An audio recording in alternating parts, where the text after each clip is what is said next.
Jerry, come on! It's important, Jerry! The fate of the galaxy rests on your shoulders! Welcome back to ScreenRant. Rick and Morty is a hub of fan speculations and theories. The show provides so many opportunities for viewers to ponder over. Today, we're going to take a look at one of those fine conjectures, that theory being the ticket theory. Alright, we'll put a pin in it. I'm gonna go take a leak. We'll be explaining what the theory is, what the evidence is, as well as chew the fat on what the implications are that it has on the show. Multiverse theories are fun, so be prepared to have your noggin fondled as we go over this smashing speculation. After you.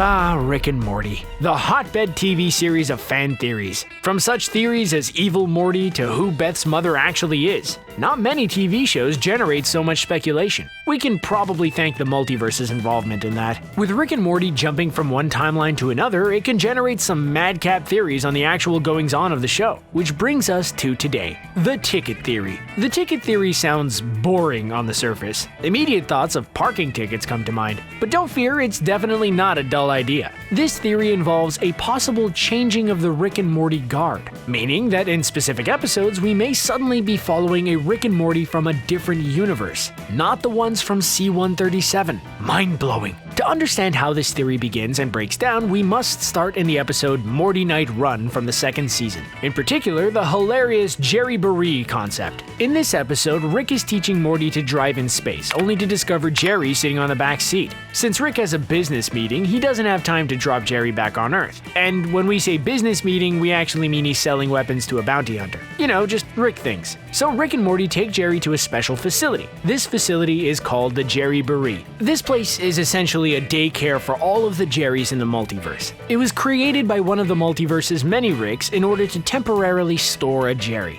Apparently, a Jerry inadvertently ending up on a Rick and Morty adventure is a multiversal problem. At the Jerry Baree, a Jerry can run free and do anything to his heart's content. He can play in the ball pit, he can watch his favorite film Midnight Run, and there's even a Beth mascot to fire out compliments at each Jerry. There's also a horrifying summer slide. Creepy. Maybe the daycare is a touch on the patronizing side, but it's also adorable. Perhaps not for the Jerrys who were left at the Jerry Baree permanently. Another episode we have to take into consideration for the theory is the one titled Total Recall. Here, the Smith household has been infested with an alien parasite. The parasite takes on the form of zany characters, as Rick puts it. This parasite implants false happy memories into the human minds, making the humans believe that they've always known that false character throughout their lives. It's true. We really do get into some crazy situations as a family. This episode also gives us the debut of Mr. Poopybutthole. For those unsure of who he is, he's the character that looks like a stretched Twinkie. Rick and family have to determine who's real before they can let anyone leave the house. Otherwise, the parasites will run rampant and take over the world.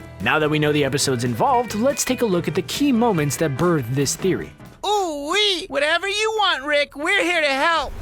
In Morty Knight Run, when Rick is dropping off Jerry at the Jerry Baree, he fills out a form, which we get to witness. The form is filled with references. Rick clearly marks on the form that he is from Sector C-137. For Jerry, he writes NA. This is due to the fact that Jerry isn't from the same Earth Rick and Morty are from. If you remember, their universe is infested with Cronenberg monsters. When that happened, the two bailed and arrived in another universe that was pretty much the same. The Rick and Morty from that universe exploded due to an invention gone awry. So C-137 R and M took their place. Somebody dropped the time on us. Right, back to Morty Knight Run. By adding that sector, this confirms it's still the same Rick we've been following. Once the form is filled out, Rick is given a ticket that says 5126. This is so that they know which Jerry belongs to them. Most of the Jerrys there look exactly the same, as do the Rick and Mortys that drop them off there. Without a system to determine who goes with who, it would be stupidly hard for Rick and Morty to find the right Jerry. If they care, that is. Which, as we see later, Ricks don't. Once Rick gets the ticket, he gives it to Morty to look after. During that episode, we bounce between what Jerry is up to and Rick and Morty's morality story, which involves a sentient cloud called Fart. If you're just joining us, welcome to Rick and Morty.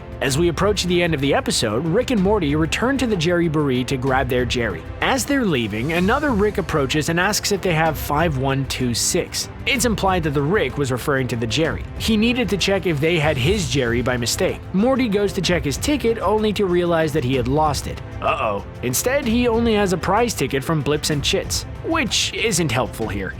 Whatever. But if Rick from C-137 originally received the ticket for 5126, and a Rick we haven't been with for most of the episode pops up holding the ticket for 5126, then who have we been following for this episode? It certainly isn't C-137. It means we've been following a completely different Rick and Morty. Relax, we haven't finished with the evidence. Scream a little later, okay, buddy? As it turns out, this isn't a one-time deal either. We don't jump straight back into the lives of the cast from C-137. Instead, it looks like after this, we're with a new universe from that moment. The same Rick and Morty we began to follow in Morty Knight Run. For some reason, it makes us a little bit sad that we've switched universes, almost like it's the end of some kind of era. Before we ramble on the sadness train, we have more evidence to prove the theory. You lucky bunch. In Morty Knight Run, as Morty is dealing with fart, we see Rick popping some green rocks into his ship. Now, for some Rick and Morty trivia, if you look closely, there are some pink sections in the rocks. In the episode Total Recall, those pink bits are how the parasitic aliens got inside the house. You're welcome. Anyway, at the start of Total Recall, we see Rick throwing the green rocks into a bin, which means if we followed a different Rick throughout Morty Knight Run, the Rick that puts the stones into his ship, then this is the same Rick and Morty. Adding it all together means that we're still watching a different universe, not the ones from C-137. Our brains hurt. Haha, you know what I'm saying? Are you done? I'll let you know, Morty.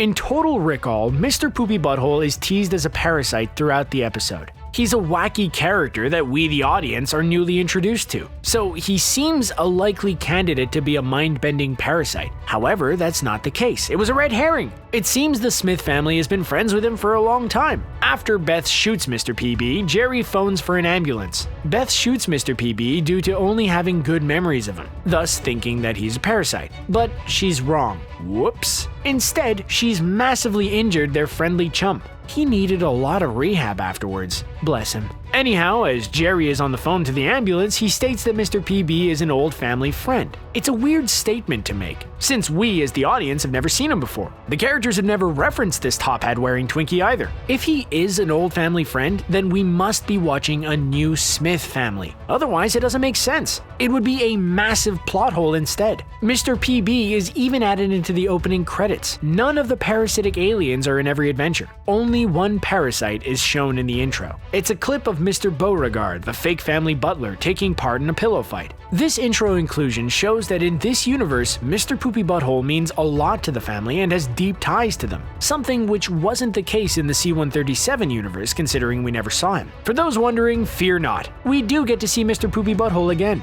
This isn't his only appearance. We also see him at the finale of Season 2 and Season 3's end credit scenes. He's morphed from a humble character to a fourth wall break-in machine, just like Deadpool. Sorry, I never showed up, but I got married, I had a baby, I went back to school, I got my GED. So Mr. PB is still around in some capacity. The episodes we've mentioned so far aren't the only time that the multiverse has come into play for the show. It's a comedy sci-fi show. Leaving the multiverse out would be bad for business. Like we brought up earlier, Rick and Morty had to jump ship after turning their Earth into a Mad Max-esque monster-filled nightmare.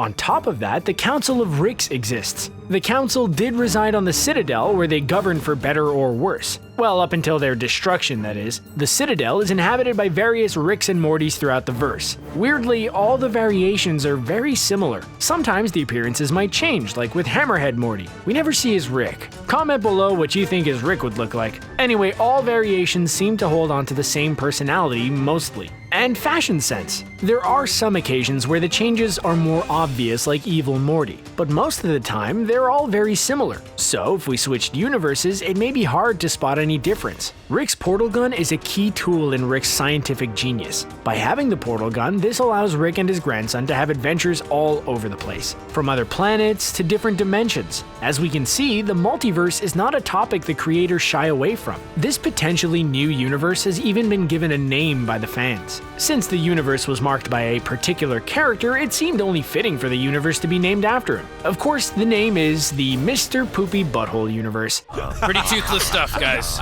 However, for those unfamiliar with the show, this universe would instead sound really gross. But what does the Ticket Theory's grandiose universe switcheroo mean for us? Well, it means a couple of things to start with. Firstly, it opens up the possibility of a switch happening again. There could be situations where the show switches to another universe and we follow a different Rick and Morty. It might have already happened. If that's the case, it makes continuity almost irrelevant. Just because an event happens to Rick and Morty, it might not happen to a different universe's Rick and Morty. For example, it'll be a similar effect to Mr. PB jumping in during his debut. We may have only just met the chap, but it's established that he's been around the family for a long time, which doesn't add up. If switching becomes the norm, newly added characters could have complicated, in-depth backstories to the Smiths from out of nowhere. If continuity has gone to Valhalla, it does mean there's opportunity for the creators to take advantage. In one area, they can bring back characters that kicked the bucket. Fan favorites like Crumbopulous Michael and Butter Robot could return. Even Squanchy could return. We assume he didn't make it after Birdperson's wedding to Tammy. This fills us with squanchful hope.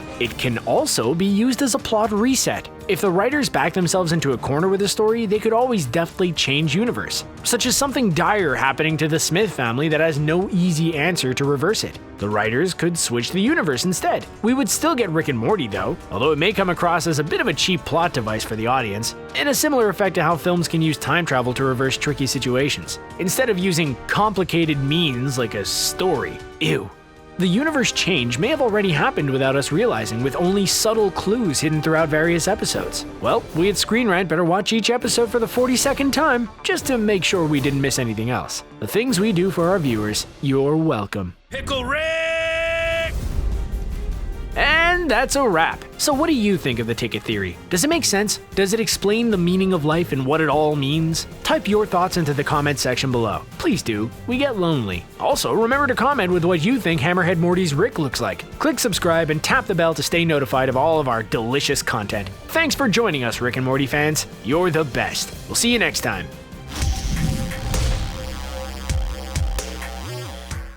Wubba lubba dub dub!